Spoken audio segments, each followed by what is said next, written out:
Pada suatu hari di negeri yang jauh, hiduplah seorang raja yang bijaksana tetapi terkadang agak sedikit mudah tersinggung. Namanya Sultan Baghdad. Dan seperti biasa, di kerajaan itu juga hidup seorang tokoh cerdik, lucu, dan sering membuat pusing seluruh istana. Siapa lagi kalau bukan Abu Nawas? Nah, pada suatu pagi yang cerah, Abu Nawas datang ke istana sambil membawa pertanyaan yang aneh.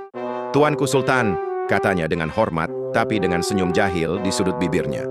"Aku hanya ingin bertanya, langit yang luas ini, yang biru dan penuh awan itu, milik siapa?" Sang Sultan yang sedang duduk santai di singgasananya mengernyit. "Maksudmu apa, Abu Nawas?"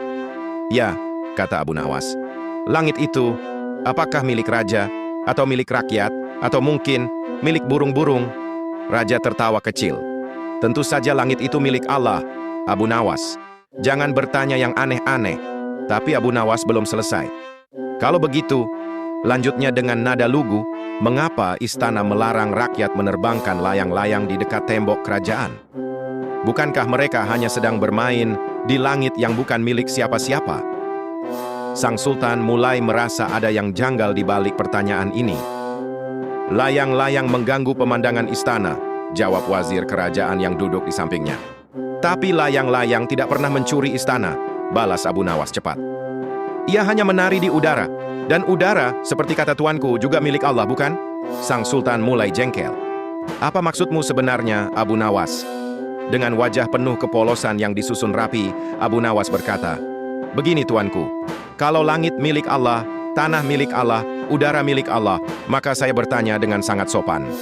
Ia menunduk sebentar, lalu menatap Sultan sambil tersenyum. "Tuanku ngontrak di mana ya, Hening?" Ruangan istana menjadi sunyi seperti malam hari. Sultan menatap Abu Nawas dengan mata terbelalak. Wazir langsung batuk pura-pura. Dan pengawal yang berdiri di pojok perlahan-lahan berpaling ke tembok, menahan tawa. Tapi tahu apa yang terjadi? Sultan malah tertawa terbahak-bahak. "Hahaha, dasar kau ini Abu Nawas. Mulutmu itu tajam seperti pedang, tapi isi kepalamu sungguh luar biasa. Dan sejak hari itu, layang-layang tak lagi dilarang di langit Baghdad. Bahkan Sultan sendiri ikut menerbangkan satu, bentuknya seperti wajah wazirnya yang galak. Dan begitu, anak-anak.